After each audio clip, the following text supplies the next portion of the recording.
Hey, everybody, this is Eric. And I'm Daryl. Welcome to the Auto Podcast that did not buy a Bentley Continental last week.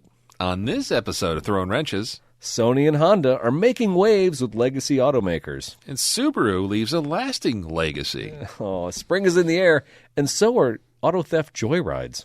All that and more on this episode of Throwin Wrenches.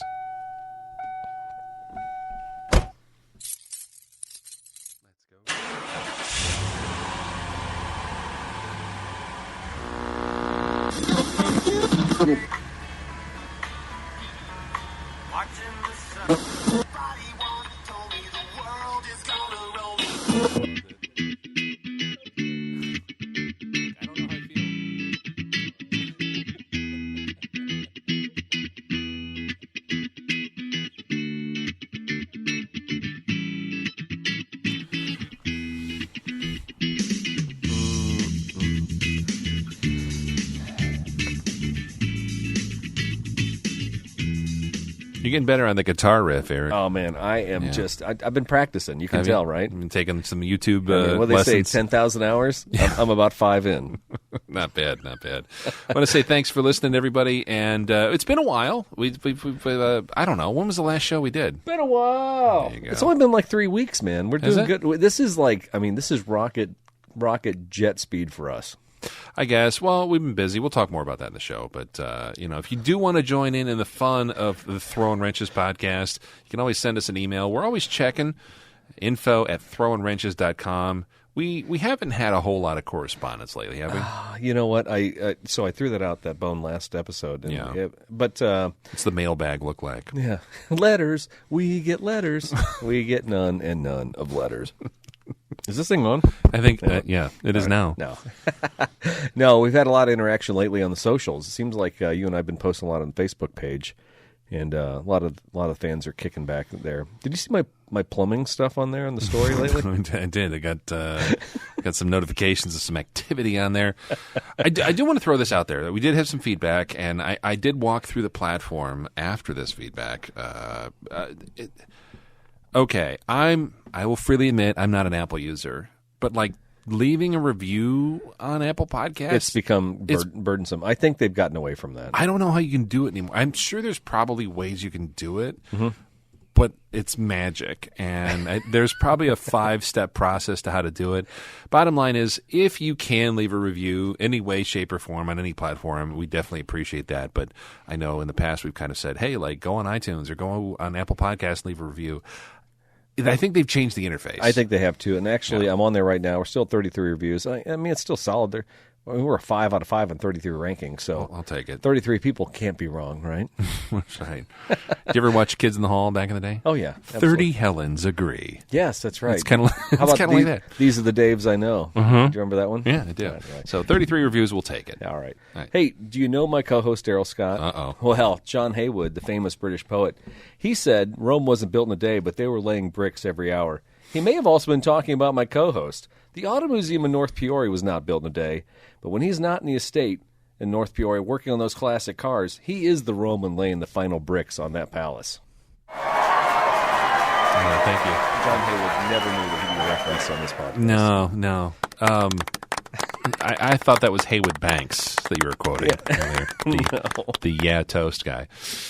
For those who don't know, my co-host, well, if your kids are into indie rock cassettes from the 1980s, K-Swiss shoes, or Ocean Pacific t-shirts from the Goodwill store, well, chances are my co-host, he wore them first. Instead of collecting them because they were vintage or ironically hip and cool, he pioneered them. And speaking of pioneers, well, I'm sure that was the brand of the stereo that he installed in his Dodge Colt Vista back in 1993. He's the one. He's the original. He's Eric Stahl. Nice. Did you have a Pioneer stereo? So I did have a Pioneer stereo. Oh, yes. And I had the Pioneer surface mount speakers with the square speaker mount. They were like, instead of the tweeter and the speaker itself being round, as normal speakers would be, these were square. They had to sound better as square, right? A square cone on a speaker? Yeah. I don't know. Yeah. Maybe they did. Maybe they Dude, didn't. when you think about all those cars from the 80s, like the Supras and all that stuff, I mean, the square speakers probably seem like they fit They probably I'm sure the designer's like, it'll be awesome. Get rid of all this round stuff. Let's go square. Let's make it square. It's so cool. Nobody cares about sound anyway. It's all about looks. Yeah. Oh, wow. All right. We got a couple sponsors this week. We're going to do a bonus sponsor. Of course, Fort's Toyota Pekin. Oh, we got a little sound effect coming? No. Go ahead. Go ahead. Fort's Toyota Pekin. They can be found on all the socials at Fort's Toyota, and they can also be found on the web at Toyota-Pekin.com. There you'll find all their burgeoning inventory. The Toyotas are coming in. Man, have you been following the Land Cruiser news and the 4Runner news? It's all I get in my feed now. It's all the rage, man. People are freaking out. I mean, I know one listener in particular is probably freaking out right now. He's probably combing all the price guides and everything. Listen, Toyota's got some great cars coming out. They got some great cars on the ground. So right now, Fort's Toyota is a great place to stop for your new or used Toyota. And if you need service needs or parts needs or cool accessories, stop by and see Nate and Cody back in parts department. Come and see the guys in the service department. They'll hook you up with a lift. They'll get you big tires. They'll lower your car. They'll put a turbo on it. They don't care. They can do it all. Stop by www.toyota-pekin.com and get your car fully accessorized or get a new car. They'll take care of you either way. I love it. Put a turbo on it. That's like, It's easy. It is. You got an FRS and $5,000, they'll hook you up. Yeah, absolutely. Why not? Why not? Also like to say a quick thank you to our Patreon members for their support of this program, this podcast that we've been doing now for, 5-6 years, whatever it's been. 88 episodes. 88. Well, yeah, we're at 88. Wow. 88. That's pretty cool. Yep. And Patreon members have been there for at least 50. Yeah, it's been quite a long time. So we appreciate it. We could not literally do this show without your support, and we do appreciate everything that you've helped us do, which is keep the website going, keep this mixer going, make sure the mics that we have aren't garbage, and replace the occasional... Remember the old days when the cables were like snap, crackle, pop? Halfway through the show, we're like, oh, and then you'd listen to one of us fumble and unplug stuff.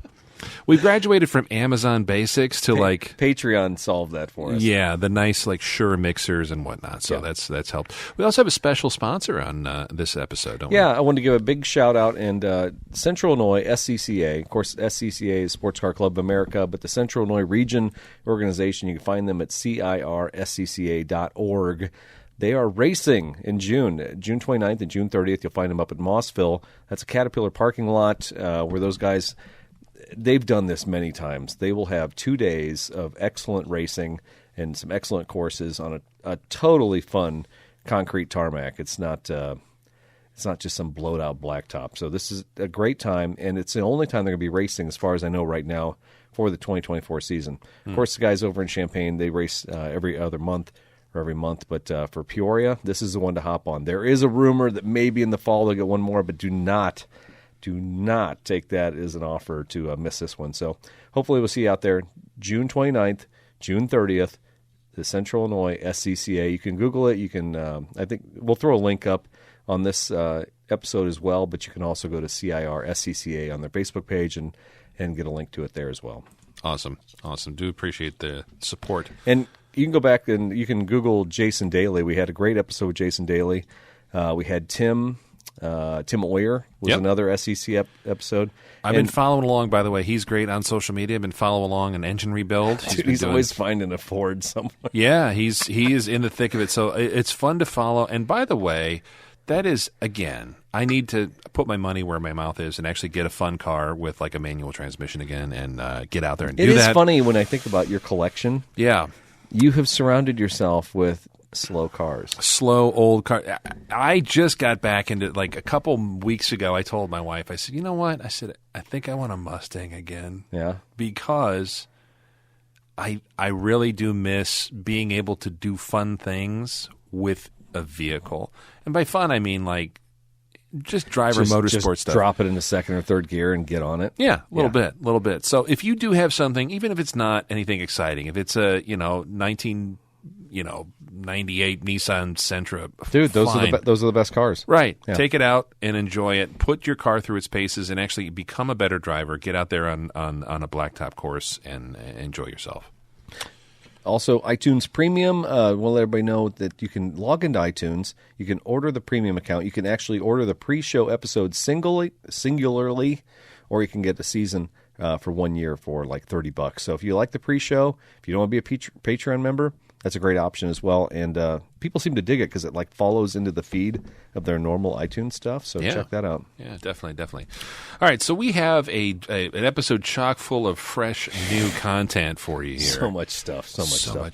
We usually have a little segment where it's This Week in Social Media, but I think we're going to skip that this time because we got too many projects, man. There's so much going on. Yeah. So let's hear about it. I mean, you and I, the last time we talked was like 3 weeks ago, and in the meantime, I literally the last 2 weekends I did a rally in Wisconsin with the Milwaukee SCCA, and then last weekend I went down to Missouri to the MOOR, which is the Midwest Overland and Off-Road Expo.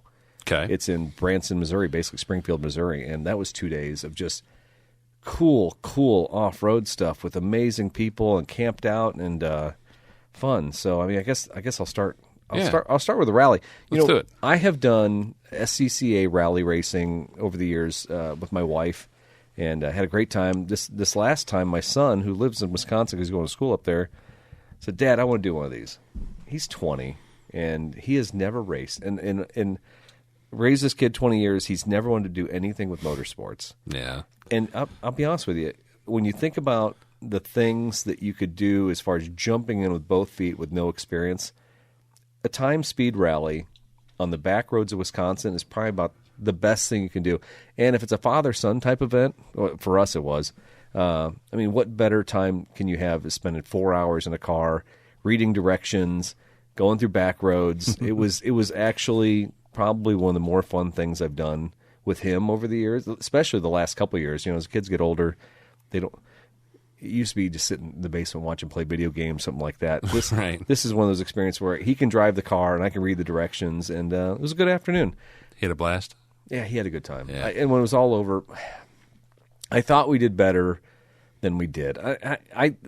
There's something that I'm not getting right on some of these time speed rallies. There's like a lot of guys that roll through there with zeros for all the different segments, and zero is your variance for your time versus the estimated time to go through these segments of the raceway. And we were getting 7 seconds, 8 seconds a lot. We had a couple zeros. I look at the timesheet of the other people, and they're literally dead nuts zeros for like 8 segments in a row. And I'm like, I'm not sure.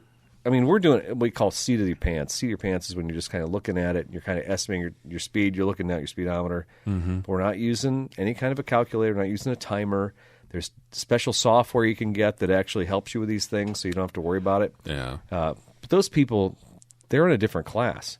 So the seasoned veterans, I mean, the ones that have done it year after year. Yeah. So Aiden asked me midway through, he goes, "How do you think we're doing right now?" I said, "I think we're middle of the pack. We might be a little bit better." When it turned out, we were like 2/3 back. Not bad. Which I wasn't angry about, but there was 2 segments. One of them we came in like 30 seconds late, another one we came in 20 seconds early, and I'm like, I think because these are all GPS based, I think we either pulled too far past a starting point or something like that. I think somewhere in the middle of the race, we kind of jacked up a spot. We gave ourselves 100 extra points, and so that's what put us out. But anyway, so at the end of the day, even though we didn't win, and we went to the end of the race, little get together at the brewery, and just kind of hung out. We didn't win anything, but I looked at him and said, "Do you have fun?" He goes, "Yeah, I had fun." I'm like, "Okay." It's worth it. That's all that mattered, right? What organization puts that particular rally on? So that one's sponsored by the Milwaukee SCCA. Okay. Yeah. Okay. And they do a lot of as a matter of fact, as soon as this one was over, I got an email on Monday morning saying, Milwaukee SCCA is doing another one in Madison, in June. So they do these several times a year. Usually one guy, I think his name's Jim, organizes these things around the Madison area. Okay. Madison is great. Madison is they really are. Yeah, it's the edge of what they call the driftless region.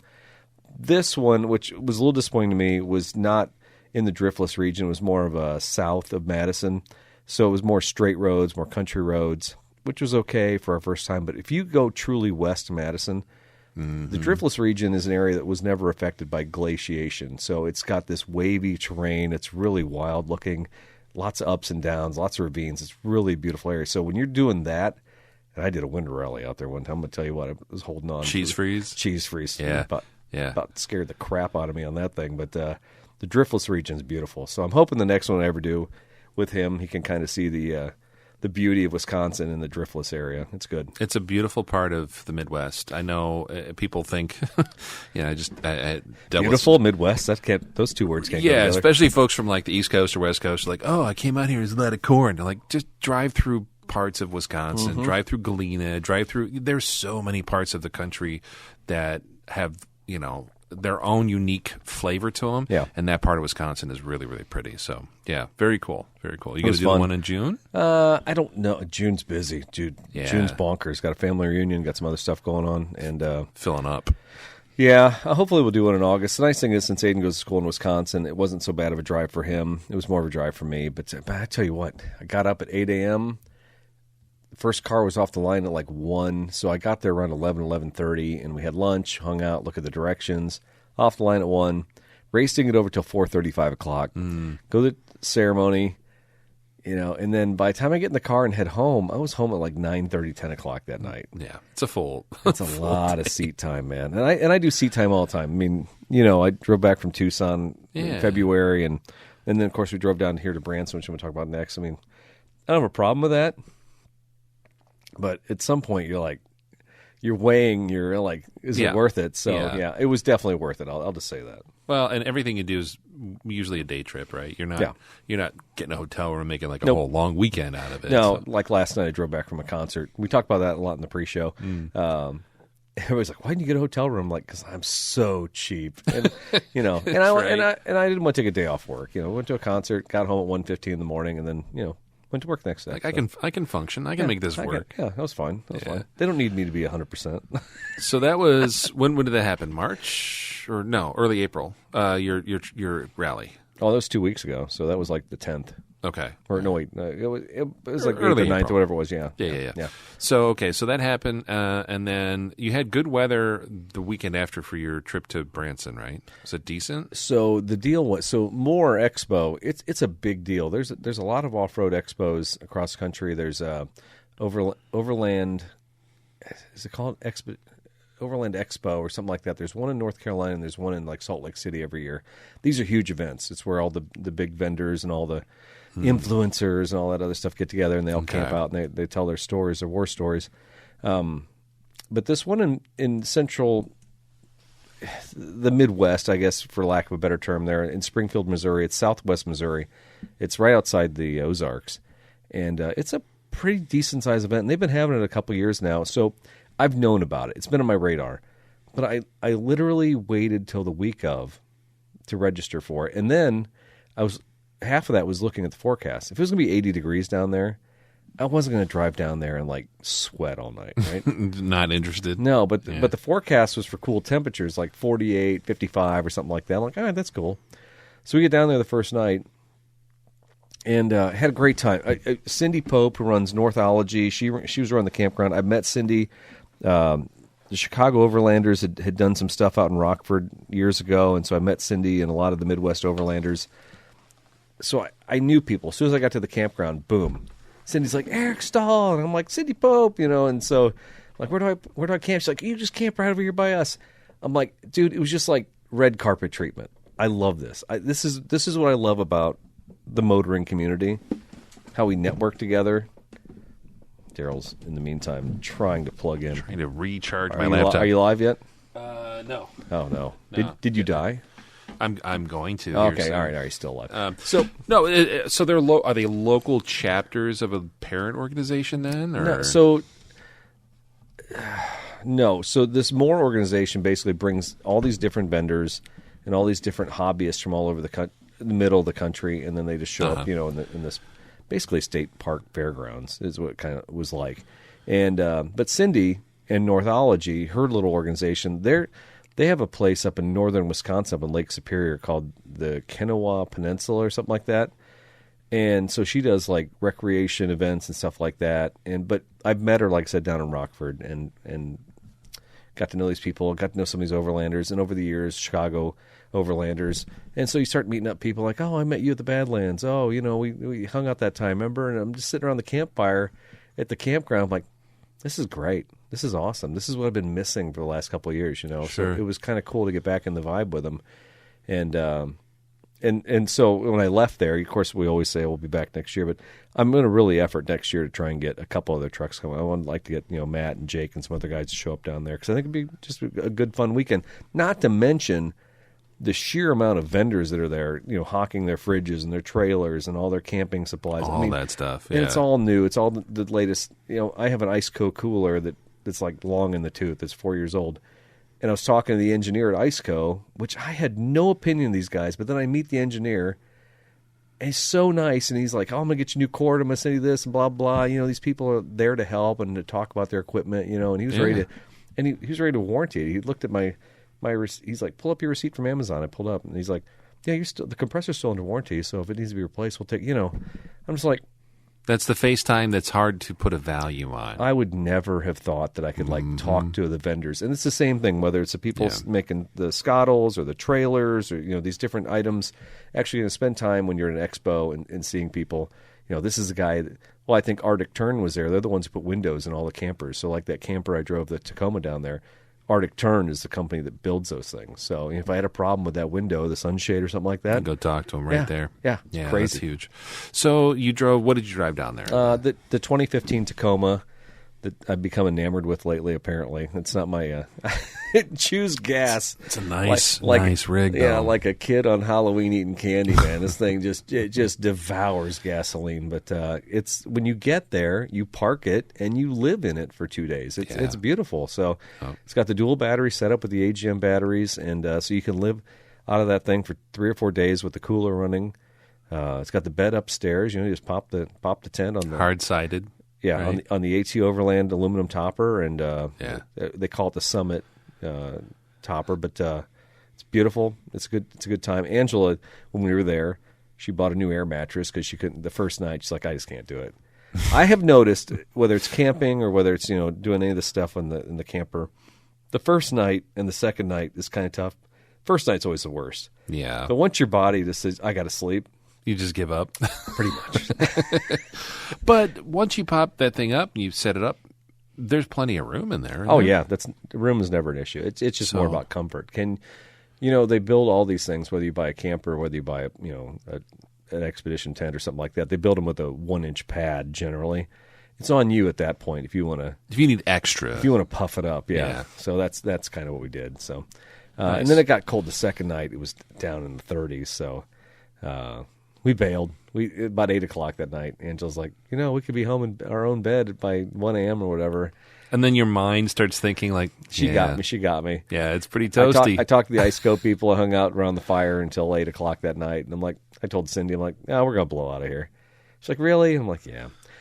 The reason I want to go back next year is they had a thing called Influencer Row or Chat Row or something. But it was all people with YouTube channels or podcasts or stuff like that.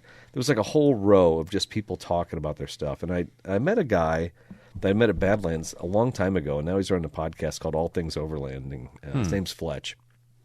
Nice guy. Never even mentioned his podcast. Him and I were talking. He's like, yeah, you and I hung out at the Badlands that time. I'm driving a Nissan. I'm like, oh, yeah, okay. I kind of remember you, Jason Fletcher. But he never said a word about the podcast. He never said he was up in Influencer Row. He's just down to earth. Yeah, nice guy. And so I listened to his podcast a couple times. I'm like, you know what? He's just a dude who just wants to talk about overlanding. It's cool. Mm-hmm. I'm like, good for him. So those are the kind of people that are at an event like that. And man, I tell you what, the fact that it's in the Midwest, obviously it's not in Peoria, but still 5 hours away. I can't complain, right? No, and it's probably a draw for people of all walks of life from all over the country. Mm-hmm. They'll drive to the Midwest. I feel like a lot of car events that are in like St. Louis or Kansas City or even some other parts close to that, they're a big draw because it's the middle of the country. Yeah, and that's whenever you have something, you're like, hey, come on to Apache Junction, Colorado. Nobody okay. Salt Lake City, Utah. Yeah. Sounds great on paper, but man, yeah. Come visit us in Idaho Falls. Dude, Salt Lake's a drive. We're talking, at least 25 hours, I would think. Yeah. Yeah, for me to get Salt Lake. I could be wrong. I'm thinking Denver's 14, Grand Junction's Moab's another 4 or 5. It's got to be 25 hours to Salt Lake. So...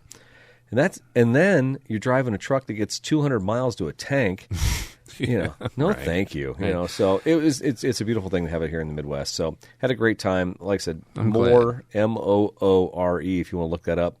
And if you want to hang out with us next year, you have any interest in that, let me know, because I'm really thinking about it. And I'm going to make a little Facebook group. I was going to get with Jake and some other guys.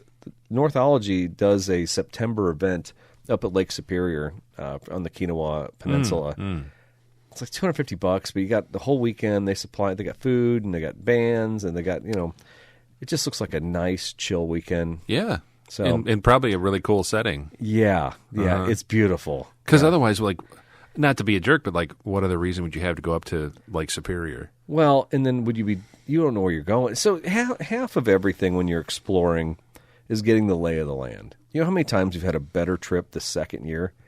So if you go up there this year and you kind of get a lay of the land, you're like, okay. Yeah, see what it's all First about. off, do I like it? Mm-hmm. Do I have to worry about parking and camping and permits? Well, no, I already got all that stuff handled. A lot of times when we go out west, we had everything all dialed in, but we really restricted ourselves because we were so worried about making sure we didn't get screwed somewhere, which is fine. That's how you need to do it.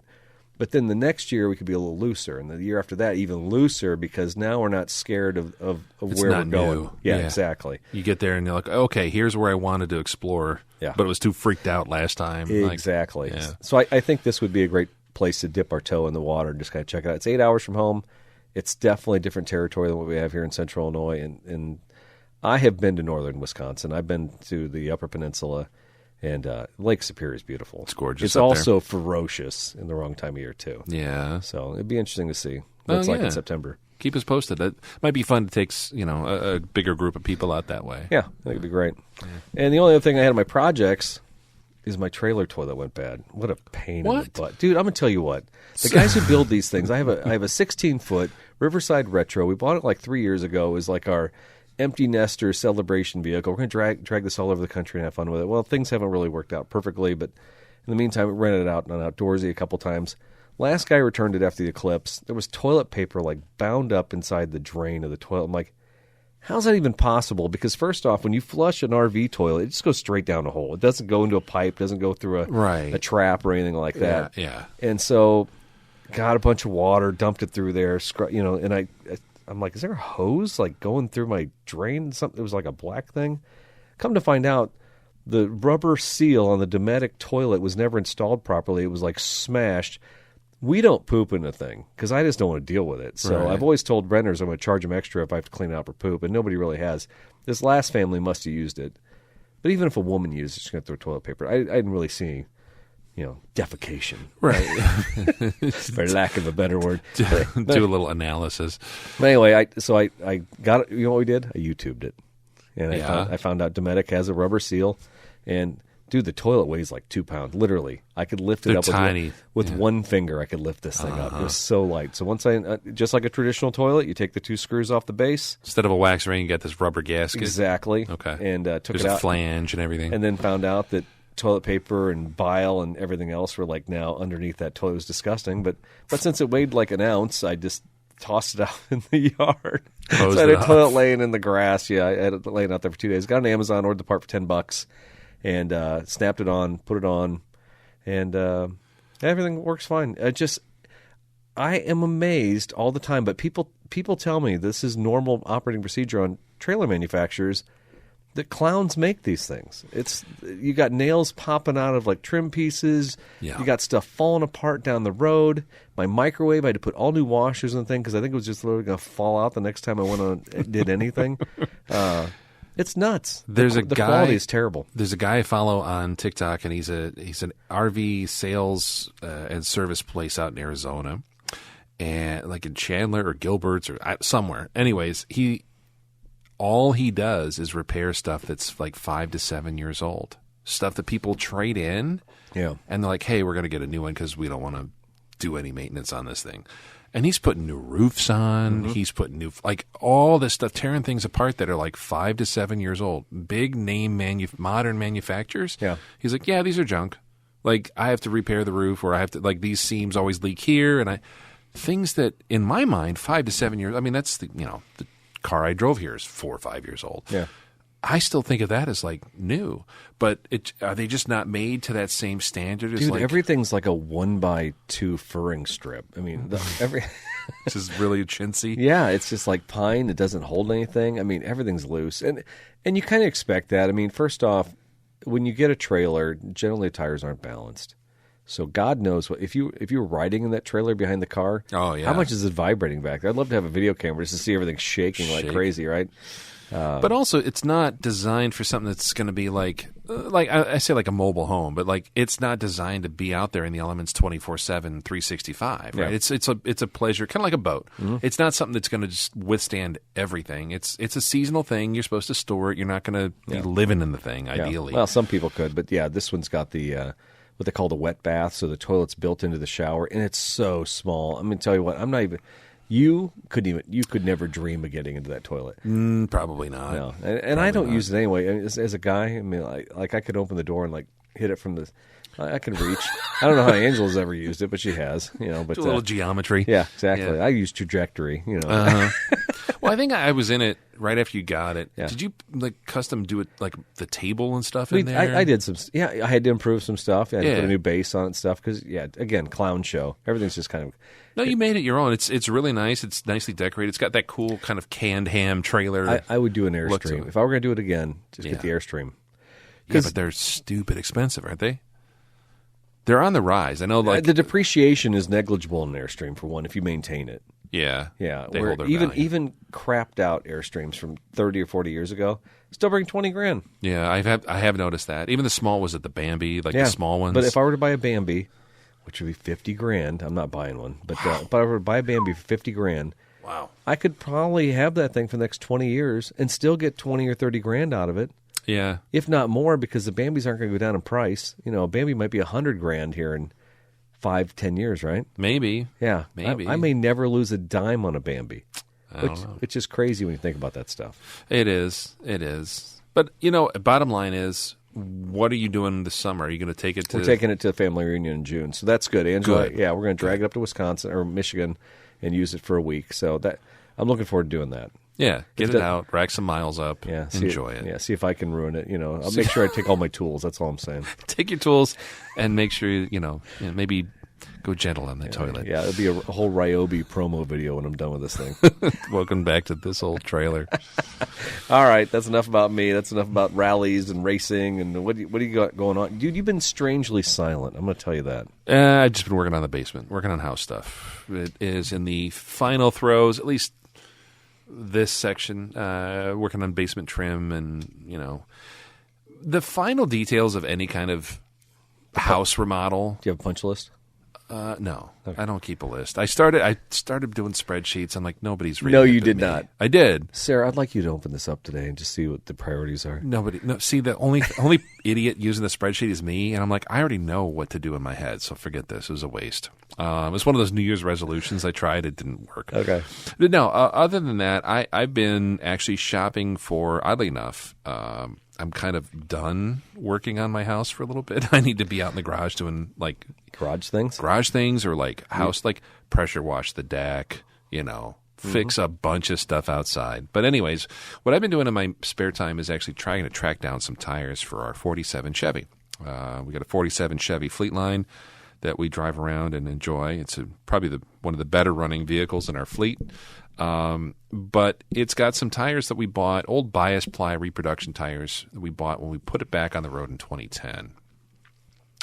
That's 14 years ago. It is. Time flies. So even though it doesn't see that much mileage and, the sidewalls still look great, the tread's starting to wear. And they're biased, so they're kind of like a trailer tire. They wear pretty quickly. Mm-hmm. So I've been looking around. They're 6x16. They're 16-inch rim and then a 6-inch wide tire. And I keep going back and forth, like, do I want to get bias replacements? They're black wall, so they're not the white wall like a high-end car. I just think the car is black. It's got real minimal trim. It's a pretty car, but it's original. It's kind of got some bumps and bruises on it. It doesn't need to be a show car. Yeah. I just want it to drive, be reliable, and not, have any issues when we're taking like a tour. So I've been looking at Coker tire, but Coker sucks. I'll be honest. I've kind of flamed them a little bit in the past, just some of the personal experience I've had with them and others. They're just not a good retailer. but they have the market cornered on reproduction old school bias ply tires. Wow, look at that price tag. $344 a piece for these things, and they make a radial replacement, but they're just really, really pricey. So I've been looking on Facebook Marketplace and eBay and stuff for something that's like a takeoff. Because what happens with these cars a lot of times is someone will get a nice original car or something that somebody's restored, and then they're going to hot rod it. Oh, yeah. Get rid of those. Get rid of these things. Those terrible Steelies. Yeah, and they put like modern tires on them. So I want to be the guy who swoops in, is like, I'll go ahead and take those usable things and recycle them. I haven't had a whole lot of luck. Imagine that. Yeah, but there is a guy right now. There's a listing on Facebook Marketplace for $800 for the whole set of 4 of these things. They're brand new. Guy bought them for a car and then went a different direction with the rims and tires. So they're down in St. Charles, Missouri, which isn't too far away. No, that's So I'm kind of debating, like, okay, do I take a weekend or something and just rip down there and buy them? Or do I just buy new ones, have them shipped to the house, and take it? It's one of those, like, what's your time worth? Yeah. So the savings I would get, and it's a couple $100 savings. I'm just debating whether or not I need to do that. So that's what I'm doing right now. It's one of those where I've had stuff added to a cart for like a month. I just haven't bought it. So we'll see what happens. Oh, seriously. When you have it in the cart, I mean, that's halfway home, right? Yeah. I got stuff in my Amazon cart that I always hit save for later because I'm going to make a purchase. Oh, you still got stuff in your cart. I'll save that for later. Yeah. Yeah, and it keeps coming back. So, like, every night I'm like, just buy them, buy them. But I don't know. We'll see what happens. Maybe I'll find something at a swap meet. Otherwise, for me, not a whole lot of other projects at the moment. Just spring cleaning. I got to get the dailies washed, waxed. You ever look at your daily, your daily driver, and you're like, you got through winter, and you ran it through a car wash, and you're like, yeah, it's good enough. And then after a couple months, you're like, I really need to actually hand wash this thing. Well, I think that would have been in a normal season. That might have happened. This year it's still cold. Yeah. So you probably haven't even really had a chance to even want to wash a car. No, and even every weekend where it's been nice enough to put the hose out, oh, there's a frost warning that Monday. So I'm like, I'm not doing it. Dude, this has been the crazy year. We're going into May, and we had a frost warning like 2 or 3 days ago. Right. Yeah. Yeah, my wife's been like taking plants in, out. Yeah. I'm like, this is dumb. So at some point, I want to do like a nice weekend where, just get everything out, get the pressure washer out, clean everything, vacuum everything out, and the car's definitely needed. I did put a good coat of wax on last fall. I try to do it twice a year, so I need to do that because I like to keep my stuff looking good. Well, it is a museum. You have to take care of the museum. Well, yeah, I mean, I don't charge admission, but yeah it is. But you could. Maybe. At any rate, that's light. No. So one thing I kind of quizzed Daryl on earlier was you didn't go to Friday Night Lights. And no. You didn't go to Cars and Coffee? I didn't. No. And neither did I. I'm not poking fun at him as if I did. Well, Cars and Coffee, I think, was the weather dicey and like 37 degrees or something. It was one of those where it was very cold that day, as I recall. I had a terrible week or something, and it was like Saturday morning, it's going to be 37 and partly cloudy. I'm like, it's not even fun to drink coffee and eat donuts when it's that cold. No. No, 10 years ago it was. Like, I'm older and wiser now. Like, I've turned into my dad, where I'm like, if I'm not comfortable, are those New Balance? They are. I'm wearing New Balance shoes and a Columbia jacket. No, but you know what I mean, though, where it's like, hey, I'm such a hardcore car guy. I'm going to be out here when it's snowing. Oh yeah, not anymore. I'll be home. All right, so you were saying earlier, like in the pre-show, one of the first signs of spring that spring has sprung. Is what? Well, when you roll down to UFS and you see the young lady flipping those ribeye sandwiches and those pork chops and those red hot sausages at Willie's Tamale stand. That's how I know summer's around the corner. Fantastic. And UFS, for those who aren't familiar, it's an unclaimed freight store. Well, that's what it started out as. I have no idea what's going on there anymore. I think there's still like boxes of stuff. They do have like the boxes where you can dig around for like $5. Everything's in there, right? Yeah. But I just go there for beer and liquor. Yeah, beer and liquor is great. They're one of the best places in town to get stuff, but then they also have randomly, hey, do you need a quart of oil from 1982? Yeah. We've got that. Yeah, exactly. Do you need some with an unknown brand name? Right. That's always the best, too. Yeah, JNL Oil Company. What? And they also sell, like, weird, like, food service grade. Like, do you need 5 cans of pudding? that can feed an army. Yeah. With dents in them. Yes, yeah. Sure. I think we got cheese sauce like that there one time. So good though. Yeah. All the Dinty Moore you could eat, I think, is also on the shelves. It's a guilty pleasure of mine. If my wife isn't with me, I love you, Sarah. I remember we got Summer a guitar there for like $79. Yeah. So, I wasn't in deep when she decided she was going to go with the guitar phase of her life. So yeah, well, here you go. I picked this up on the way home for peanuts. What color do you want? Do you want red or blue? Anyway. Yeah, I almost bought one of those guitars. The Esteban guitar, is that what it was? Maybe. Yeah. It's upstairs. You want to take it for a spin? Does it come with 5 VHS videos on how to play a guitar? Yeah, I think they definitely Betamax. So this is a fun store. The Willie's Tamales cart, though, is a staple. Like if you're at a was it always at UFS or was it somewhere else before? Was it like downtown? I think it used to be downtown. We used to have a lot more food carts downtown. Yeah. Okay. It's always at Moss Avenue Sale. Some of the big local events. It seemed to me like years ago, back in the '90s when I first moved to Peoria, and I know you weren't back there for all that either, but it seemed to me like it moved to UFS and became a permanent fixture there. I think so. Like 15 years ago, right? Okay. Yeah, it was definitely the thing. And it's one of those that even if you already ate lunch and you're downtown... You could still fork out $5 or $8 and... Yeah. Easily. Pig out. Yeah, I absolutely love that. And those girls are so nice. They're always just... They just smile and say, come on, you want a pork chop sandwich. Oh, it's so delicious. Yes. So now I actually want one right now, and I'm actually upset that you mentioned their name because I can't get one at 9:41 at night. But no, so the fact of the matter is, it is almost spring, but not quite spring. And we'll get there. We'll get there. All right, I'm looking for some echo device, but I don't think I'm going to find one here. Cause you need to just like make just cup your hands. Yeah. Thanks. Here, you cup your hands, and I'll talk through them. No, okay. All right. It doesn't work. Okay, we can't reach. All right, we're trying. All right, the first section of the show is news. There you go. This is where Daryl and I talk about news around the world. Let's start off with some world news right now. Have you heard this one from Bloomberg yet, Daryl? No, I have not. Tesla's edge over Toyota narrowed to about $83 billion before the start of the regular U.S. trading Tuesday. After the close, the electric vehicle maker is expected to report its first decline in quarterly revenue in 4 years and a 40% plunge in operating earnings. Toyota has drawn criticism for biding its time on cars entirely powered by batteries and wagering that consumers will be more open to its gas-electric hybrids.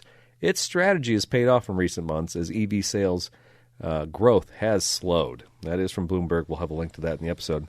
I know I'm a Toyota shill, but this article is kind of it's timely. I mean, I went to Europe and I just saw Toyota hybrids everywhere, everywhere. Parked all over the streets of Rome, and I didn't think I'd see Toyotas in Italy like I did, but I have to think that hybrid powertrain is the most economical and the smartest play for most people. I know my wife's been driving a hybrid for the last decade, and I've never regretted it. Yeah. I've seen Ford make similar moves here lately as well, trying to focus more on the hybrid aspect, which you really hadn't heard too much about. And it's fun to see consumers kind of rediscovering hybrids. Yeah. Remember, I saw like a mid-2000s Ford Fusion hybrid on the road the other day, and I thought, wow, I remember when that car came out, everybody was like, oh, that's like the promise of... Remember the little green leaves that would show up on the dash as it drove? Yeah. That's how much you knew you were saving the environment. You're like, oh, cool, I doing something got the tree, green. It's all filled up. I'm going green. You're like, well, that's cool. And then we kind of like strayed away from that. And then we went to, we did the EV thing for a while. It just, there's a car for every purpose. Think about all the manual transmissions you had growing up. I mean, when you'd be going down a hill or coming to a stop, what would you do?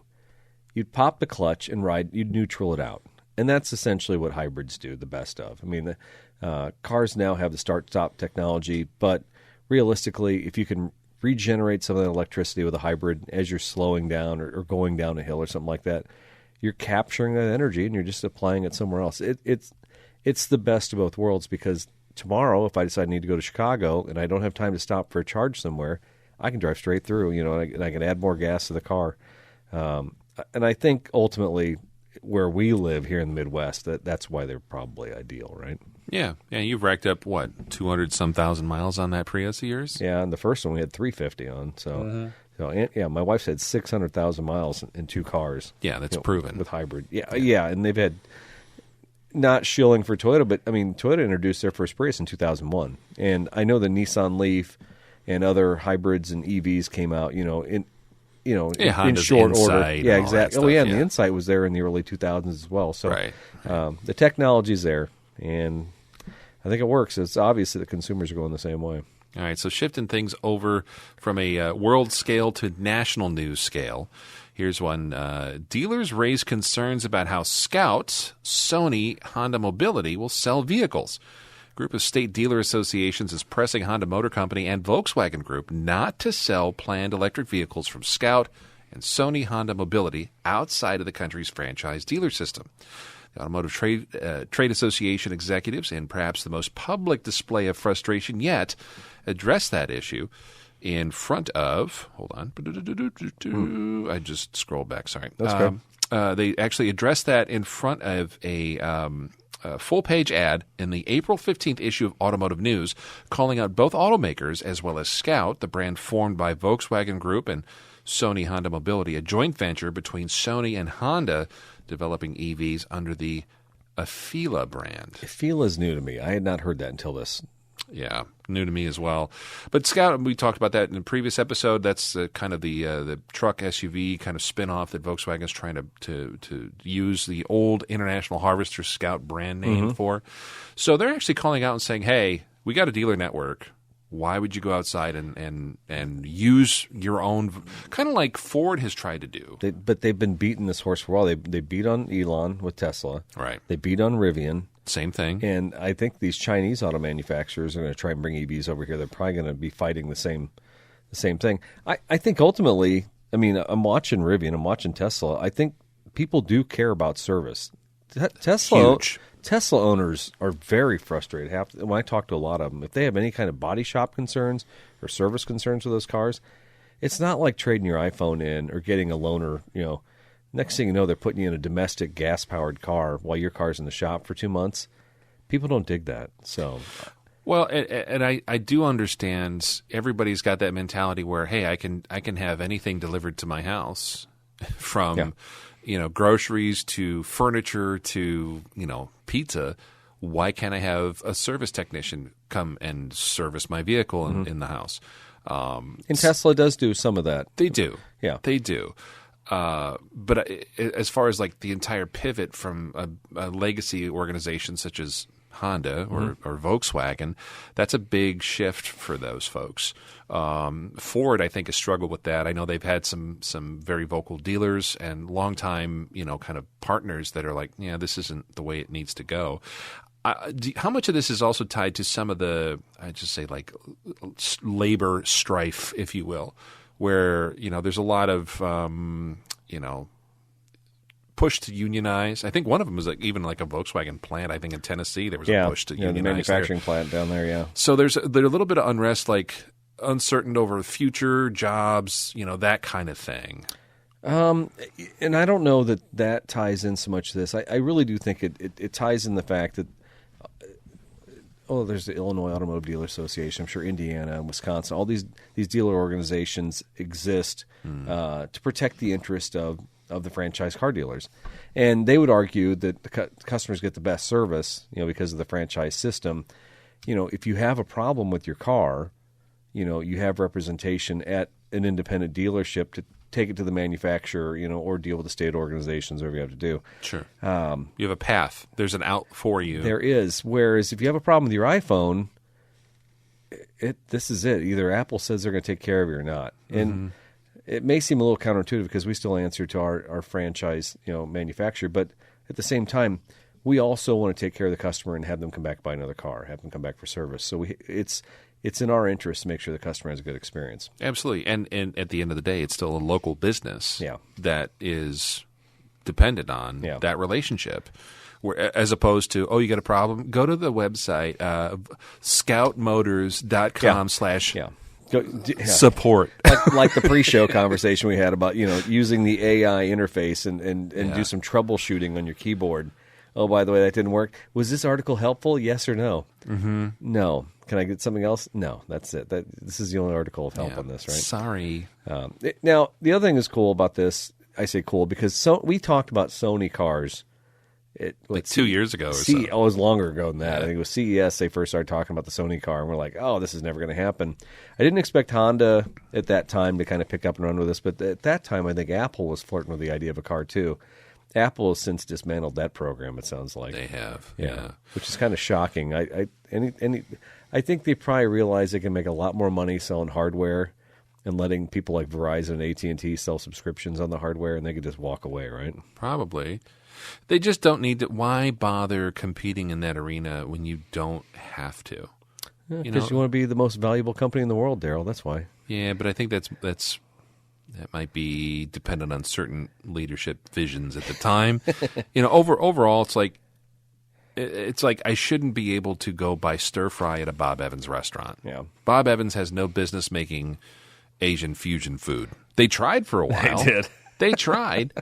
IHOP is like, hey, come. What about having a beer at the Cracker Barrel? Have you done that yet? No. Do they serve beer? They do. They serve beer now. That's so weird. It is weird. Do you feel weird drinking a beer? I can't imagine that I need a beer so bad that I would stop at a Cracker Barrel for it. See? It's that kind of thing. Like, That's not why people go to Apple. They don't go to Apple and be like, you know what I need? A car. I need a vehicle. No. This is nice. I like this feature on here, the click wheel. I like that. But can I get something tangible in my automobile? Yeah, right. Exactly. So I don't know. Like just play to your strengths as a company, and then I don't know. Maybe just kind of keep that system that's been working well for since the history of the automobile. Right. All right. This next article is also national news. It's from Automotive News, and this one ties in. I got a great local story here to tell about it. Big discounts to move electric vehicles off dealership mean lots of consumers have selection of vehicles priced below $41,000. Why not 40? Why does that have to be 41,000? Anyway, automakers and retailers offered huge incentives, sometimes 5-digit discounts to sell EVs that lingered on the dealership lots for more than 100 days in the first quarter of 2024. They are trying to overcome consumer worries about EV driving range, limitations, a lack of public charging stations, and high prices.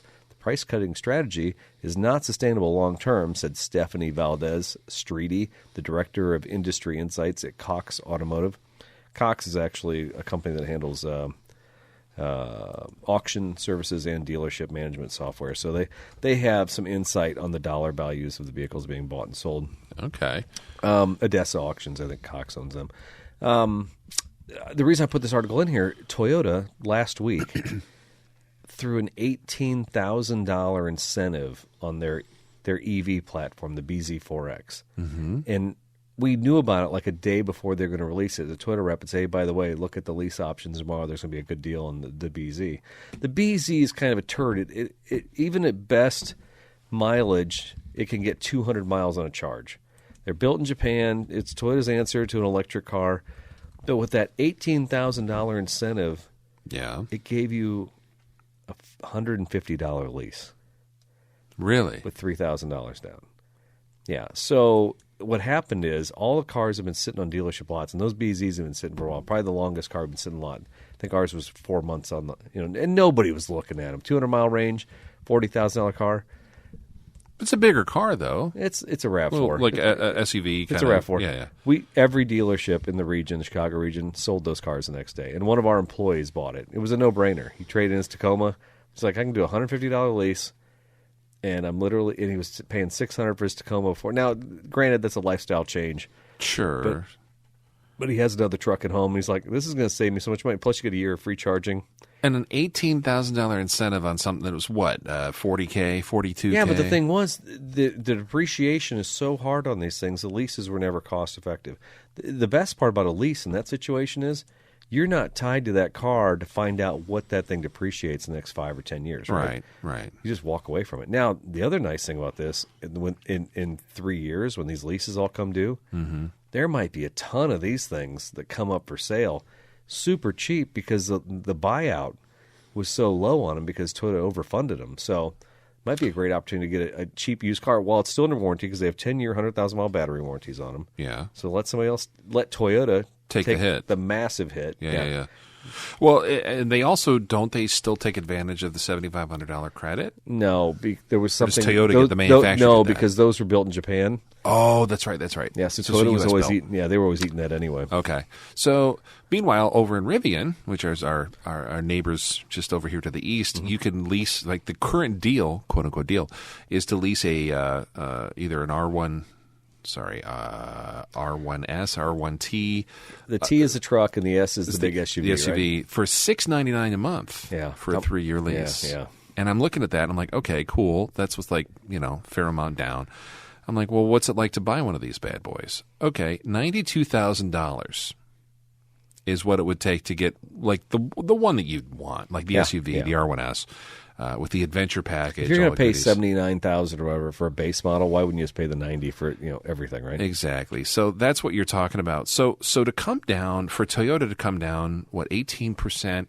I'm sorry, $18,000 on a vehicle that came with a $43,000 MSRP. Yeah, that's like a 7%. Yeah. Discount. When they blew them all out, and basically their EV numbers will be huge for this quarter. It would look like Toyota sold EVs like out their ears.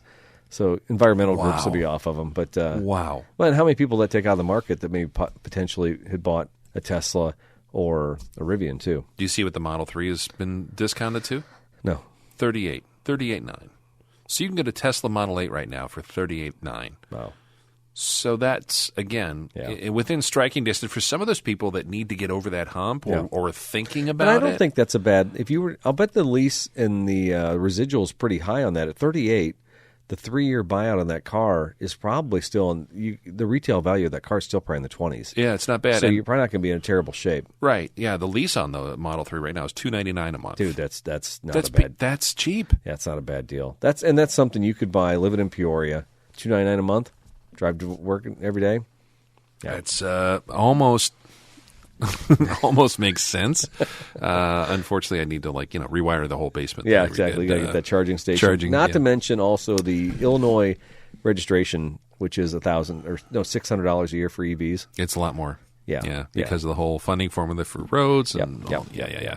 Interesting stuff, though. I did not know about the so be thinking about that. If you didn't want an EV, you may find yourself leasing one. If you want a car to drive 10,000 miles a year and you won't spend more than a couple $100 a month, you might find yourself looking at a cheap lease on a weird EV. Next thing you know, you'll be buying a Nissan Leaf and didn't even realize what happened to you, right? Yeah, exactly. Yeah, your whole life will be transformed.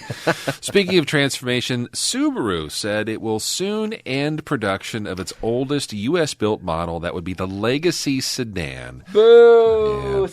Poor sad Legacy. Boo! After the 2025 model year, it goes bye-bye. Subaru citing a shift in consumer preferences away from cars to crossovers and SUVs. No news there, but they were still holding out. And by the way, the Legacy is a good-looking car. They are. They've been great. They've been great-looking cars. They've been iconic cars for decades. Yeah. Japanese automaker said Tuesday it also plans to produce 8 electric vehicles globally by the year 2028.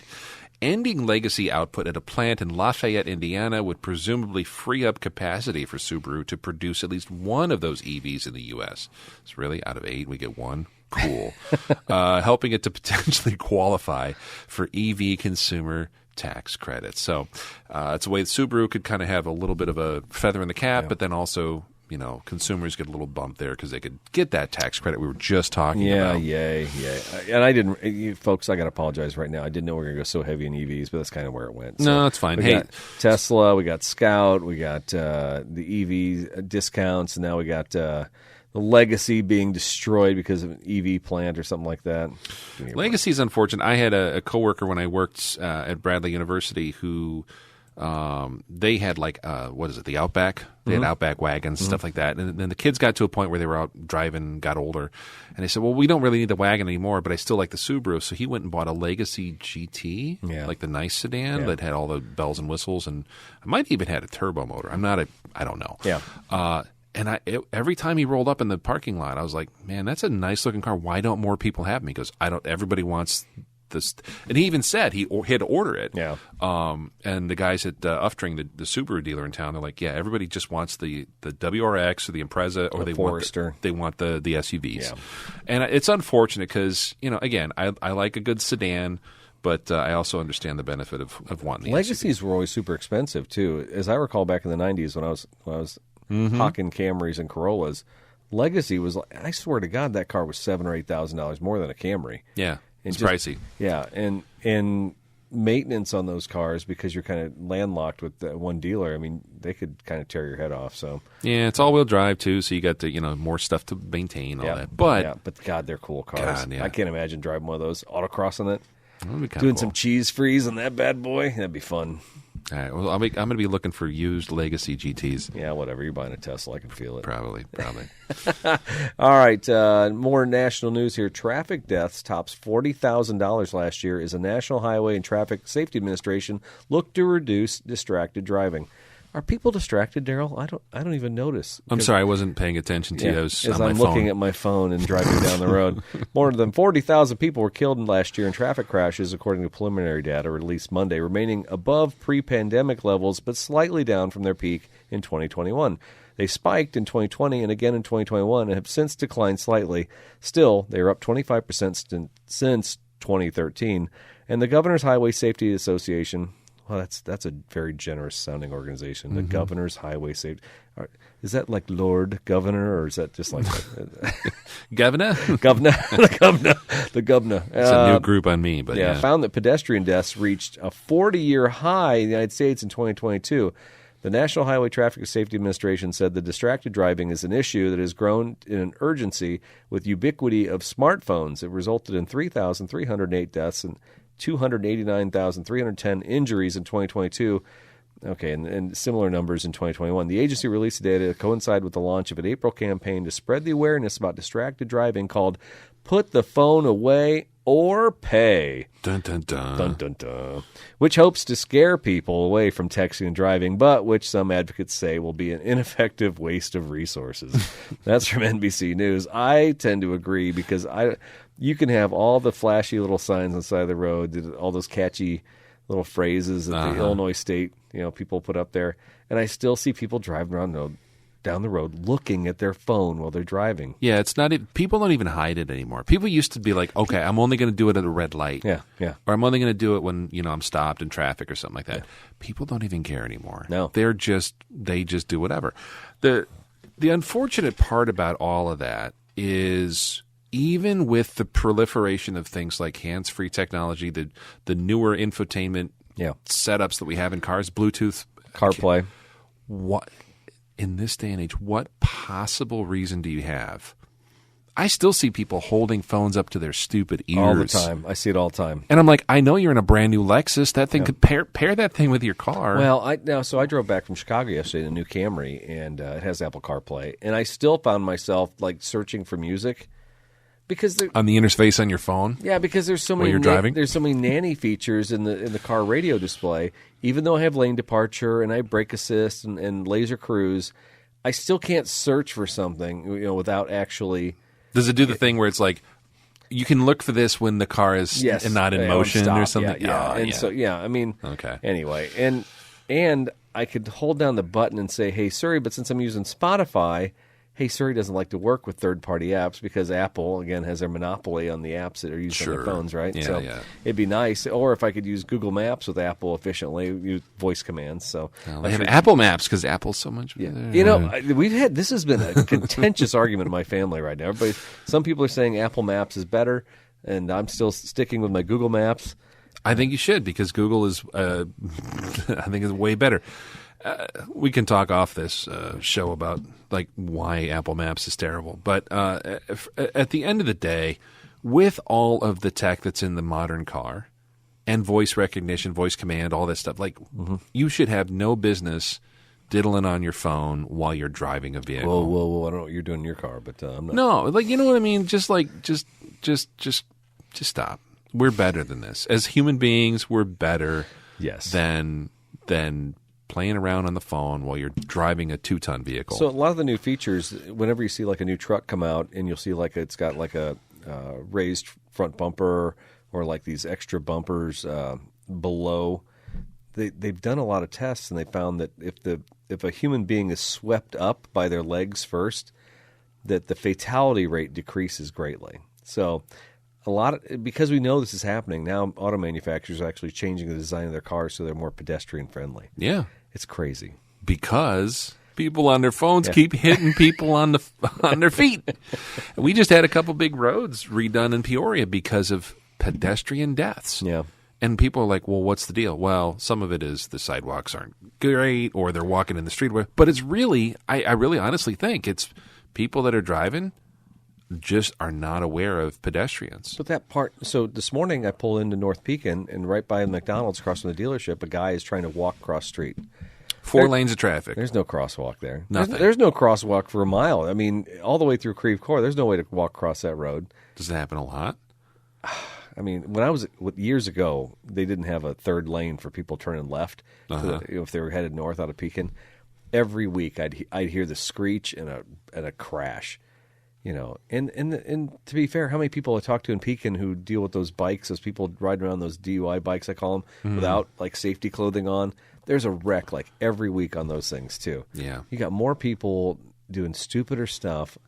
It's constant, man. So if you're distracted and you got people riding those bikes that are illegal and, there's no crosswalks, we're just a recipe for disaster. Yeah, human beings are great. Something my dad, who's, former... Your dad, didn't he teach? Driver's ed teacher, yeah. He said, keep your head on a swivel. Yeah. You got to have swivel head. Yeah. Because you can't ever trust anybody No. anytime. And I guess that's what it boils down to anymore. We can't mandate or dictate, and maybe we shouldn't dictate what other people are doing on the road, but we can take care of ourselves. And so it's on us at all times to be vigilant. That's right. That's right. Speaking of things that are safe or maybe not safe. Or lack of vigilance. Or parenting, one of the two. This is from the Journal Star, I believe. Local news. Local news. Yeah, local news. This is from WMBD. It's our local CBS affiliate. Stolen car joyrides lead to multiple underage arrests in Peoria. This was on April 23rd in Central Illinois Proud. Listen, this headline sounds a lot like some ones we spewed out a couple years ago. 3 15-year-olds are now in the Peoria Juvenile Detention Center, one of them in the hospital after officers stopped 2 cars that were stolen on Tuesday morning. According to the Peoria Police news release, officers saw 2 cars traveling south on Western Avenue. At 4:30 a.m., one was excessively speeding and the other car was following. It had a missing passenger window. Both cars reported stolen. The 11-year-old arrested in connection with the Peoria shooting. Oh, no. That's a different one. That's a headline that slipped in on my poor copy-paste job there. Sorry. Yikes. Yeah. One car stopped near AutoZone on West Proctor while the other continued south. 3 15-year-old boys were inside the stopped car. Officers detained and interviewed the 3 at the Peoria Police Department before they were charged with possession of a stolen motor vehicle and possession of cannabis. The driver of the stolen car was also cited for no driver's license because he was 15. The second car attempted to turn left on Southwest Jefferson Street, and then the driver saw the police. He abandoned the car and ran. He was taken into custody after a brief chase, being taken to a local hospital for a hurt ankle. When released, he will be arrested and taken to the Juvenile Detention Center for possession of a stolen motor car, fleeing, eluding, and reckless driving, obstructing police, and possession of burglary tools. And this is another sign that spring is happening. Besides Willie's Tamales, now we have carjacking and stolen cars, right? Yeah. I just come back to the same, my same take on all of this is it's unfortunate that happens, but it's not just a local issue. It's a microcosm. Peoria's, it's a small to mid-sized Midwestern Rust Belt city. If you look at other bigger cities, the same thing happens. 15 to 17-year-old, usually men, young boys. I say boys. Just kind of, I don't know if they're bored, getting into trouble, if it's an initiation thing or what. But a lot of folks stealing cars. But there's always a common denominator in a lot of these. Keys in the car, or keys readily available near the cars. So a lot of the dealerships, we've had to retrain ourselves to lock the keys up, hide everything away, so that way if it's a smash and grab like we had at our store years ago, that doesn't happen. But then, how many times do you read these stories? If you talk to the people who own the cars, the guy's truck was sitting in Bartonville with the keys in it. Yeah. It always starts off that way in a lot of these. Yeah, a little crime of, what do you call them, opportunity? Yeah. And I'm not saying that makes it right, but you could really dial down some of these. I think so. And not be a victim if you just had your head on straight. The other thing that was interesting is, and it didn't get a ton of press, but one of the local Chevrolet dealers, a big Corvette dealer over in Washington. Oh, yeah. I thought about finding that article for this. Yeah. You and I and Jake had kind of gone back and forth on this one. A week or two ago, something like that. They had two, I believe they were Z06s or something. They were nice Corvettes, brand new Corvettes stolen off the lot with no tools. Digital keys, baby. It's all, yeah, exactly. Which is the same way they're stealing like the Kias and some of the Stellantis cars. So that whole thing too. There's like another element of like car theft now could be the same old like, hey, there's some keys there, or I've got easy access to get the keys to get this thing, and then there's this whole other layer of, hey, I can use a laptop and a cell phone to just boost this thing. Yeah, our new Tacomas and the new Highlanders come with a digital key option. And you can just use your cell phone. Yeah, just the remote start and everything. If you don't have any keys, if I had lost my keys and they dropped down the drain somewhere, that's okay. I got my cell phone. I can start it.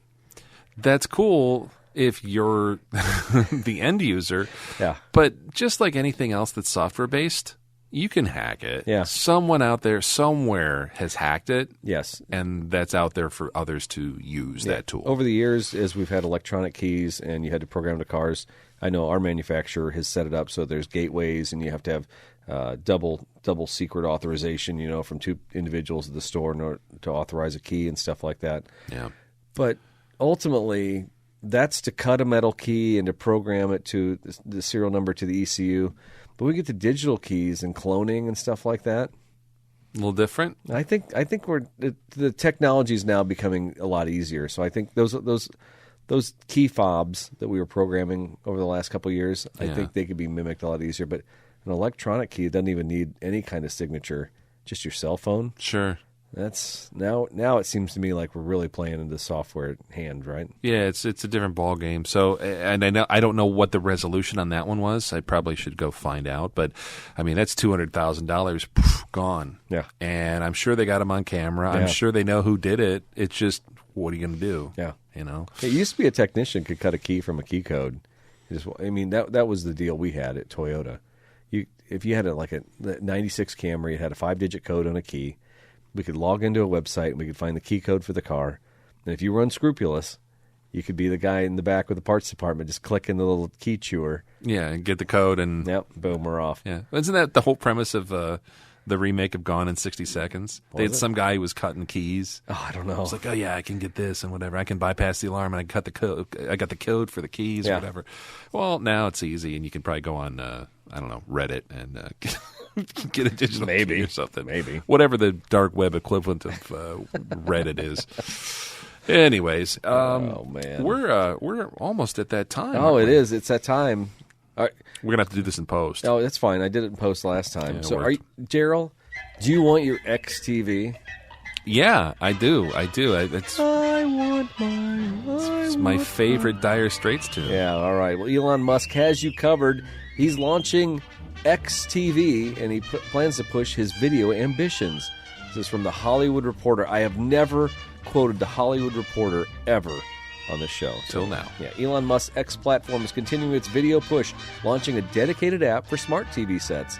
The X video app launched Tuesday, with the companies touting a handful of key features, including trending video algorithms. Oh, great, more algorithms. Artificial intelligence-powered trending topics. That'll be great. And cross-device compatibility, so that users can start watching on their phone and continue watching on their TV. That's called YouTube. The XTV app will not have any ads at launch, according to a note sent by the company's corporate sponsors on Tuesday. We're focusing on launching this new feature for our consumers first, but we do plan to monetize it. Anyway, I won't curse here. We will discuss different forms of partnerships, and this may include ads, he said in a note.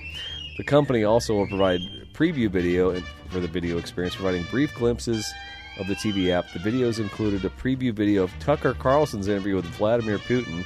That was a barn burner. And the footage of the SpaceX rocket lifting off. SpaceX is also owned by Elon Musk. If you didn't know, you obviously don't listen to this show. The video has emerged as a key priority for X, which is led by CEO Linda Yaccarino, a veteran NBC Universal advertising executive. We don't know if she has children with Elon. In addition to letting users upload their own videos a la YouTube, the company also cut deals with third parties, like a multi-year deal with Range Media Partners. The deal included a show hosted by sporting personality Jim Rome. There's a blast from the past. Yeah. What you take? The tech company is also unveiling shows hosted by Tulsi Gabbard and Don Lemon. And that is your moment of Musk. Wow. Jim Rome wasn't the guy that got punched in a couple interviews, years ago. I was on a smack talk off with Jim Rome years. Really? No, it wasn't Jim Rome. Wait, no, I did call in one time and do a hot take on Rome, but Tony Bruno had a contest for who had the freshest take or something like that. And they would rank you like in a bracket system. Yeah, I used to call into sports talk radio back in the day. I'd sit there in my lunch hour. On like the score up in Chicago? No, it was down in Florida. No, it was here in Peoria. It was Fox Sports Radio. I'm trying to remember what the station was. It didn't last very long. Okay. But I used to love Tony Bruno. That show was like my favorite show in the world. Good stuff. Yeah, but Rome, I'd listen to that stupid show in the afternoons. He was basically the Joe Rogan of sports, Yeah. Yeah, I remember that the altercation he had with Jim Everett, where he kept calling him Chris. He's like, I bet you don't call me that once more. He's like, I bet I do, and he did, and he just like flips the table, and I think they cut to commercial or something. But it's one of those where I'm like, this guy's a jerk, and interesting to see what happens with that. I also like too the whole this service won't have ads, but we're exploring some ideas, including ads. Yeah, exactly. Like how Comcast of you, right? Like, hey, originally you're going to pay and get this, but then over time we're going to take that away and give you this instead. It's very interesting. I had said that he bought Twitter years ago because he was going to use it for cryptocurrency and stuff like that. I mean, Don Lemon, Tulsi Gabbard, Jim Rome. These are, I would say, these are alternate media personalities. So he's definitely trying to get a crew of oddballs and weirdos. I've always liked Tulsi Gabbard. Don Lemon, I thought him and Don Lemon had like a very public breakup. They did. Yeah. Unless he's doing. I'll give him this. Okay, I will give Elon this. The whole thing about free speech, blah, blah, blah, and just at least throwing it out there, just trying to make that his kind of platform of supporting free speech, I'll give him that. I do appreciate that angle, if you will. But yeah, when you start looking at like, okay, I'm all about that. And then I'm going to put like the most, I don't know, interesting group of people out there with... I don't know. Yeah, I don't know, man. It's Is he a couple years away from just being like a Howard Hughes? Elon? Yeah. Things change so fast these days. I mean, and you're still talking about just like Howard Hughes. I mean, mental illness, your physical body. There's just so many variables that one person can they carry that much weight on him for so long. Do you get served up the '90s video of Elon where he gets delivery of his McLaren? Yeah, with his then fiance or whatever, and he's all like, and I watched that again the other day because it popped up on my Instagram reels. It was like throwback to 1999 Elon Musk, and I look at him. He's wearing like a flashy suit, and he's funny, and he's just like everything's just. I don't know. Like I look at that, I'm like, that's not the same dude. No. What happened? Besides age, something's. I don't know. happened. I mean, dude, if I were him, I don't know how you'd sleep at night. I'd become like Vladimir Putin, where I'd be like scared that somebody's poisoning my drink or somebody's messing with me or a bomb's going to come through the window. I mean, if you can move through day-to-day life and keep any sanity when you become that powerful of a human being, right. I think you end up circling yourself with more insanity all the time, right? You close yourself in. Yeah, and I do think about that too because you get to a certain point where you can't live a normal, quote unquote, normal life anymore. No, you have to have handlers. You have to have security. You have to have, I don't know. Do rich people still have like people try their food to make sure it's not poisoned? Yeah. They probably do. They probably do. They probably do. Do. It's guys like you and me. Yeah, that looks pretty good. I'll try it. That was good. Put that in a doggy bag. I'll take that home. Gone. I don't get the whole ribeye. What? Right. Oh man. man. Well, you know who's never had to worry about picking up a car like that McLaren? Who's that? Elon Musk. That's true. Know, Elon, whenever Elon sees something, he just buys it. Yeah. That's not the case for you and I, Daryl. No, we're in a different economic, strata. socio-platform. Yeah. Someday, though. Someday. I keep dreaming and scheming. And part of that dreaming and scheming also includes filling out my virtual garage of cars with my virtual currency that I call Cars of the Week. Cars of the Week, where Daryl and I get online and we kind of cruise the virtual car lots, and we ultimately, I make a purchase. And on this segment of the show, we buy that car in our mind and we bring it to you. And sometimes they're really good. Yeah. I think last week was probably one of my better ones. It was probably peak. Sometimes they really suck. This one has the potential to be on the suckometer, so we're going to see what happens here. I don't know about that, but go ahead. All right. So this week I had the privilege of telling a couple of my employees about cars from the week, or cars from Japan. They'd never heard of it. These guys are Toyota employees. I'm like, how can you not know about cars from Japan? Well, car from Japan has gotten a little bit of play here on this show because of the Baltimore Bridge fall. We were talking about this here a while back. Yep. There's an import law in the United States where you have 25 years, to bring in Japanese cars. And I imagine it's European cars too, but there are certain sites that are set up. I think there's even like Emirates have sites and some Saudi sites where you can pick up cars that are of age. And Car from Japan specializes in this. Car from Japan comes into Baltimore with all these different things. If you want a cool Nissan, you want a cool Mitsubishi, you want just a weird Toyota Hilux truck, you're going to find it on Car from Japan. And so this week, I dug up what I did here in particular. I went back in 1995 to 2000, and I looked for cars under $5,000. Oh, okay. Under $5,000, Daryl. Do you think there's any cars you could find that are worth a squirt for that kind of money? I would say you'd be hard-pressed in this day and age to find something of value of that. But I also don't know that market. Yeah, I found a cool hatchback on Car from Japan with 62,000 kilometers, which I think means 18 miles U.S. or something like that. It's not that many. Yeah, it's a Toyota Corolla 2. It's a 1997. It's on Car from Japan for $2,600 right now. That's U.S. It's a two-wheel drive car. It's a cool little red hatchback. It's got some steel wheels. It's got a little spoiler on the top, gray interior, black stripe on the side. This is a cool little car.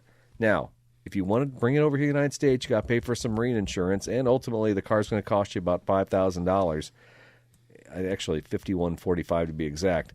You may not recognize a Corolla 2. It doesn't look anything like a Corolla from that vintage, but if you look up a 2005 Tercel, 1995 Tercel, you're going to see they were sold in the United States as sedans and coupes, but they were never sold as a hatchback. That's what this car is essentially. It's a 1.3-liter engine.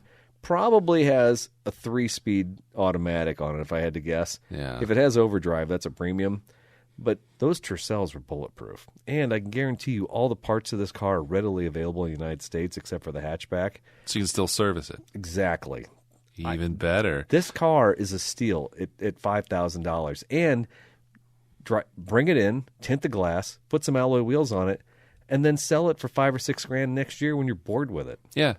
Perfect. I don't even know why I'm not buying cars like this. Why am I fiddle farting around with Celicas and stuff like that when I could buy this cool car?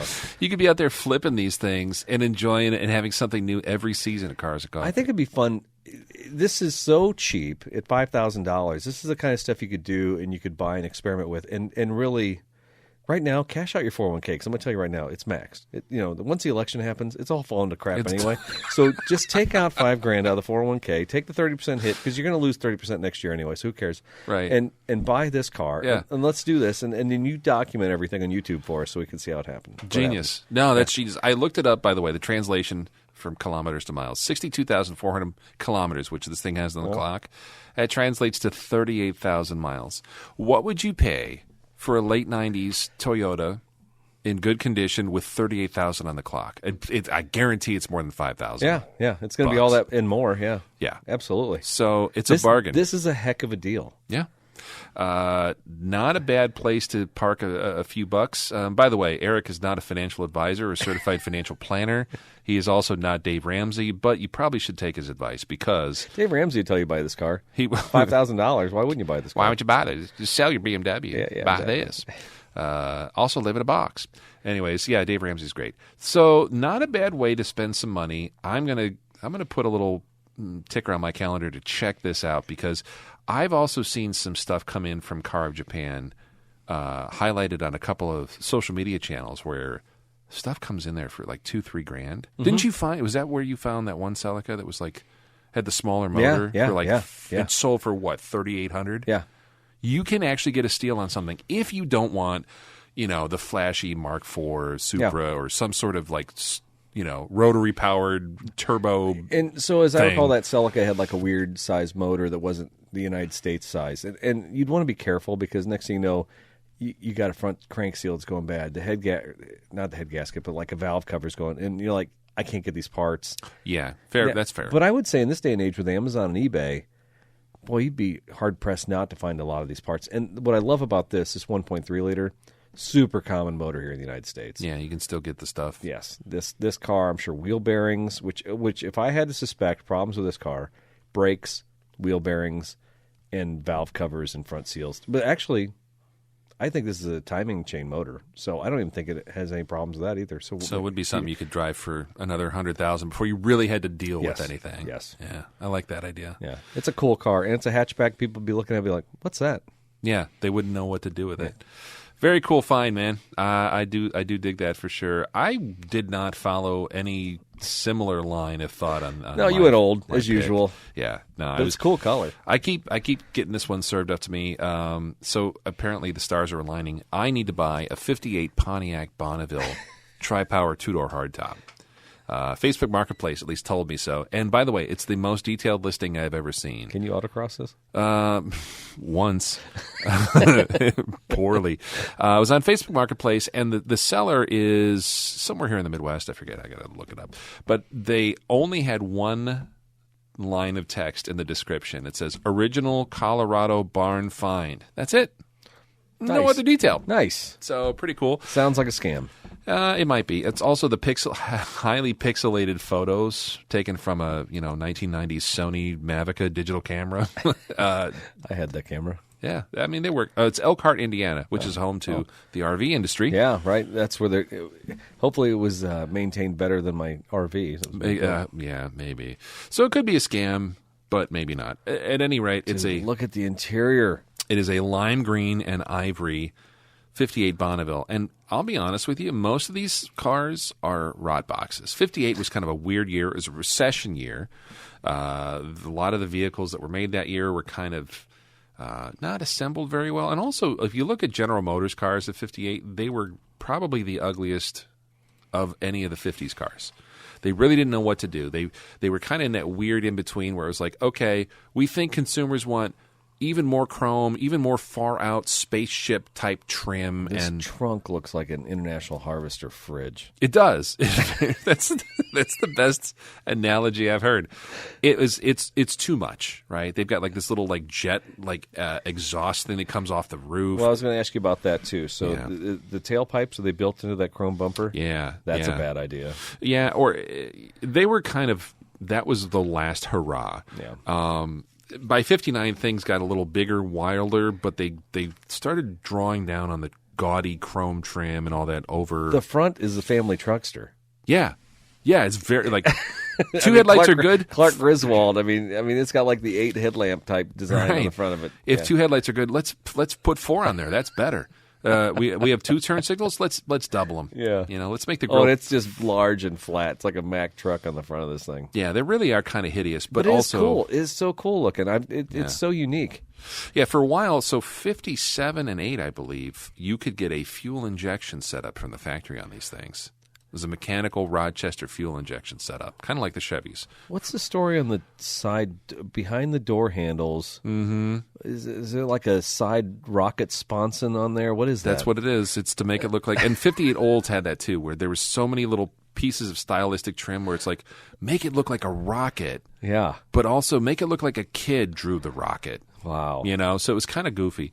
Really neat cars. This is over the top. This might be a scam the more I look at it, because I feel like even at a barn find that might need everything and doesn't run, 15.9 might be a bit much, because I think at one point these cars were commanding a ton of money. But I digress. At any rate, I would love... This is one of those cars that looks like it could go to the moon, but it really would just get you across town, and then you'd probably have to fill it up again. So I really like that stuff. I like mid-50s timepieces. It'd be nice to have a Pontiac in our collection, and for $15,900, I'd be willing to take a gamble if it's the real deal. So we'll see. I'm looking at a nicer example, and I'm seeing like that's a giant, like, it looks like a bird that could fly away from the side of the car. Yeah. Yeah, it does. 58 Olds, Pontiac, and Buick are just they're from another planet. They really are. And the only rationale for that is that was pretty much the last year for GM's king of design, Harley Earl. And I think his swan song was just like, more chrome, more trim, more bells, more whistles. And after he retired, 59, it was kind of like Bill Mitchell took over and was like, yeah let's clean all this up. The whole side of the car is like a giant letter opener. It is. It really is. It's got like the handle on the end and like this. I mean, it's like a spear coming at you. It's like a javelin being thrown. It's insane, the angles. And oh, yeah. It's wild. Yeah. The gills underneath that. And jeez, I'm looking at another picture, but there's chrome for days on this thing. There is. I found an old photo too of my mom and my Aunt Debbie and their grandparents, my great grandma and Grandpa Nelson, and they're posing. I think it's an Easter picture because they're like all dressed up, and they're posing, and in the background is one of their old Pontiacs. My great grandpa was a Pontiac guy for many, many years, and they had one this color, a 58 this color. That's what I'm looking at. Ooh, that's nice. So I'm looking at the raised Bonneville letters on the hood. Even the Bonneville letters are like raised in like big an blocks. Yeah. Nice looking. Yeah. You know, it just, you don't see these things. God, I can't imagine. I mean, okay, barn find, that sounds great. Now, I remember you were chasing chrome trim on that Plymouth you had. Yeah. Can you imagine if that car is just a little rough around the edges and you're trying to chase some of these pieces down?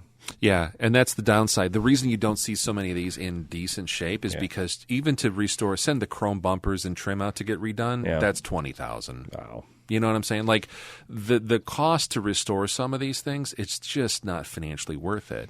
And I feel bad for anybody that has one of these. Like, oh, I'm going to restore that. It's not like some of these other small, like a 55 Chevy or a 57 T-Bird where you can mail order reproduction parts and they come to your house and they're done.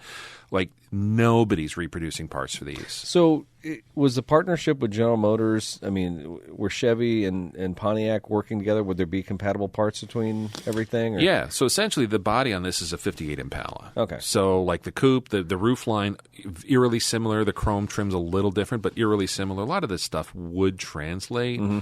It's the trim that is unique to or even like the trunk panel that you said that looks like a like a refrigerator. Yeah. It does. It looks like a deep freezer in somebody's basement from the 50s. But those panels are stamped out. They're specific to each one. So they do share a lot of similarities, but yeah, there's just enough in there. And the motors, it's not a Chevy motor. There's still very much a Pontiac motor. I think it's a 347 or something in here. I think it's a completely different drivetrain. They used hydromatics instead of power glides. Like, the whole setup on this car is different. It's so funny because I'm looking at those round headlights and I'm looking at that aggressive front end on it. I'm like, it's almost like, in some ways, the car wanted to be like a bit of a Corvette on the front, but then it just got this, I mean, this massive flat face on it. It's wild. Yeah, really, really unique time period in our nation's history where that looked cool, sleek, and modern for about 2 years. And then after that, it was like, and we're done. Yeah. I mean, even the little chrome pieces over the rear wheel, just like, it's like, we can't stop. What else can we throw on this thing? Whoever was walking around this car is like, let's bedazzle this, let's bedazzle that. 100%. Yeah. And it's the same division that 5 years later brought us the GTO. You know? And a couple years after that brought us the Firebird. Radical departure from what they were.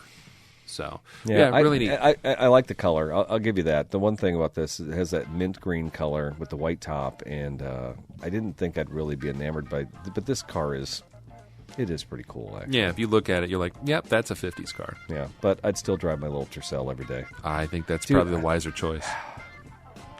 I just wish sometimes I had just all the garage space, you know? $5,000. Right?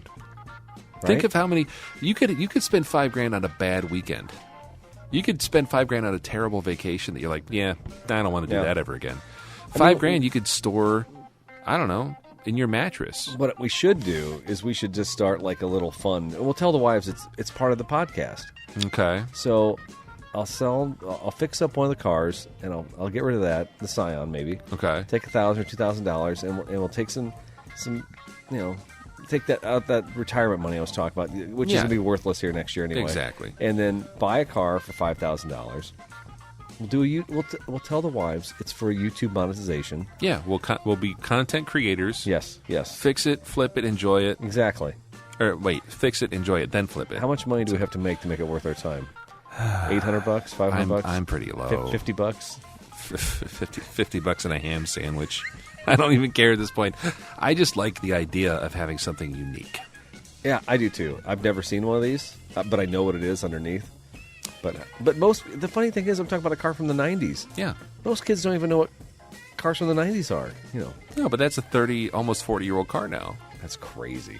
Isn't that cool? But it's ridiculously simple. It's an easy car to work on, and why would you want anything different than that?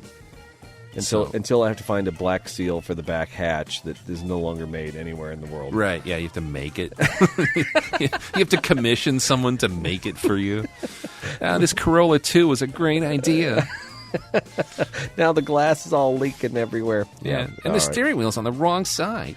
That's cool, Daryl. That's cool. It does make it cool. All right, so you know what? I think we bent your ear long enough. If you're a Patreon pre-show member, oh man, you got content for days. You say, you know what, Eric and Daryl, 90 minutes is not enough for a regular show. Well, you're in luck. If you're a Patreon subscriber, you got another hour plus another 35 minutes of video pre-show there. So you're welcome. Yeah. So sign up if you want to get all that good stuff. And we thank all those Patreon folks and all those helpers. But we also thank you, the regular listener. We love you too. info@throwinwrenches.com if you want to get a hold of us. We're also on, Facebook and some of the other channels too. So yeah, if you want to see my plumbing, tune in. Not my plumbing. No, you're never mind. Yeah. Anyways, we'll catch you on the next one. See ya. So the last